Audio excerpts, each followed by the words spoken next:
So this is another conversation we should be having. This is another one.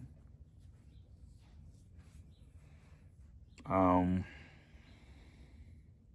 so I decided to take out two policies, two terms for life insurance. And one is for accidental death, and the other one is for life coverage up until I am 89 years old. So I'm going to be paying into both of those. And the reason I did that is because, and I made my parents the beneficiaries. The reason I did that is because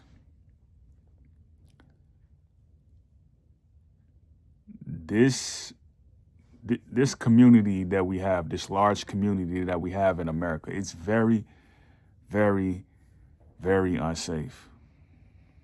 Very unsafe. You know,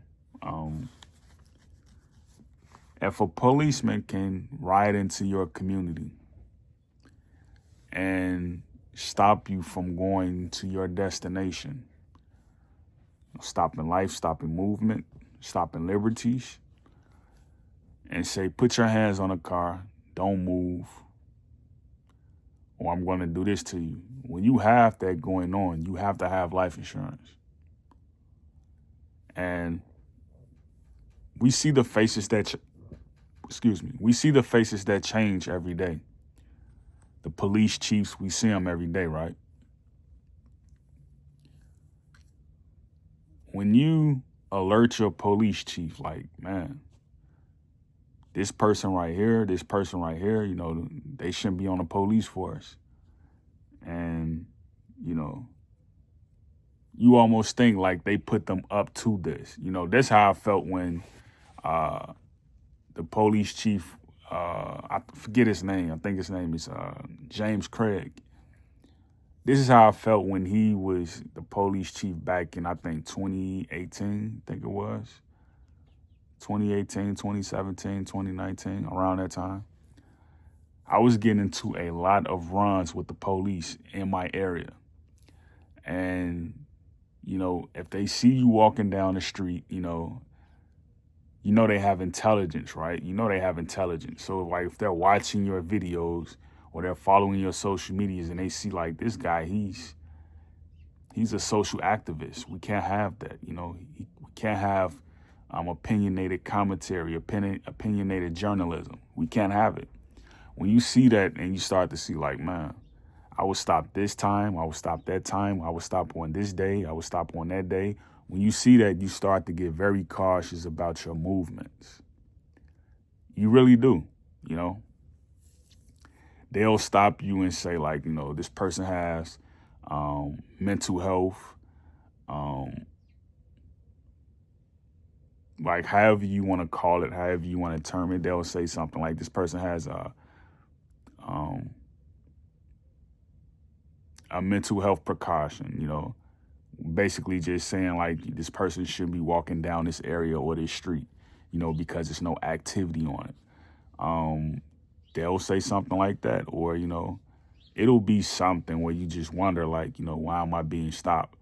But long story short, you know, if you should get life insurance, because what this does is that it raises the premiums on the city's organizations, the city services. It raises the premiums on them. So like if they're doing something they're not supposed to be doing, or if it's a high rate of, you know, citizens and residents complaining about a certain service, you know, like the police in every state, right?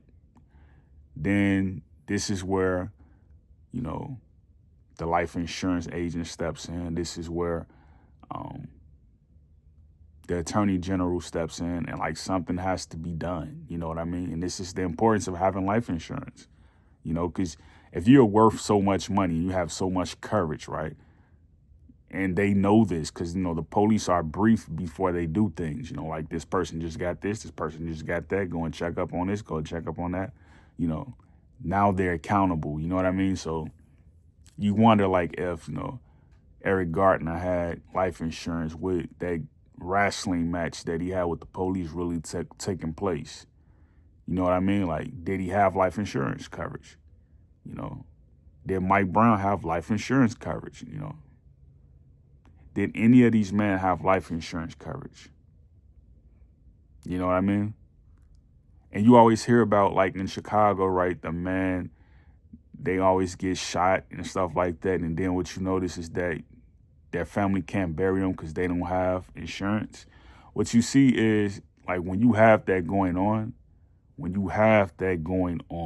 you see is, if they had insurance, maybe the person who had that gun that day would have been locked up. You know what I mean? Like, maybe his probation officer would have been stricter on him, because a lot of these people, they know each other and they also know this, they're going to run into each other one day again, so the reason you should get life insurance is to protect you from corporations. It's to protect you from their liability. That's really what it's for. It's not just about,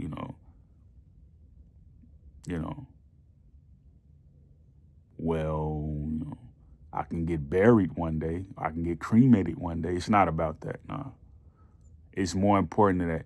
And like, I was telling the first agent, like, he was like, why are you getting life insurance at your age? And I'm like, I want to do community auditing.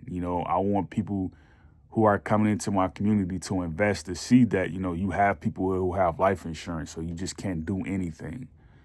And he kept making it hard for me to get this insurance. He kept saying, well, I need you to agree that you would, he a rural white guy. Like, he kept making it hard for me to sign up for life insurance. So I hung up on him. And then, I waited, and, another agent called when I signed up, so this person, he made it easier for me. Like, he wanted to ask me questions trying to avoid signing me up, Like, the other guy, he couldn't have been no more than, like, 30. You know what I mean? Like 29, 28. Like, he was making it very hard. He didn't want me to have life insurance. You know what I mean? Like, he was making, and I think I have the recorded call, but like, he was making it very hard on me. I should upload it, but he was making it very hard on me to get life insurance. But, get life insurance, man. Like, get it. If you got to get 2 coverages, get it. Just pay that little $140 a month. You know what I mean? It's not a big deal. $150, whatever it is. Split it up. Give your father 50%, give your mother 50% on both of them. That's how you do it. You know what I mean? Because, like, this is how you make community safe. Everybody has to have life insurance. If you have life insurance, then the police just can't come into your community without your permission. He can't touch you without your permission. Even the hospitals, when they want to say you're crazy, or they want to say, like, this person is a health hazard, this person is a mental hazard. You know what I mean? Like, that goes back to what I was saying earlier. These are the words that they make up, the phrases, right? They make up words and just classify them and put it on paper, and people are supposed to believe it. Like, you go into a hospital, you go in there for a flu, now they want to keep you for mental precautions. You see what I'm saying? So, America it's a mess, man. It's a mess. Great peace, Yakoki.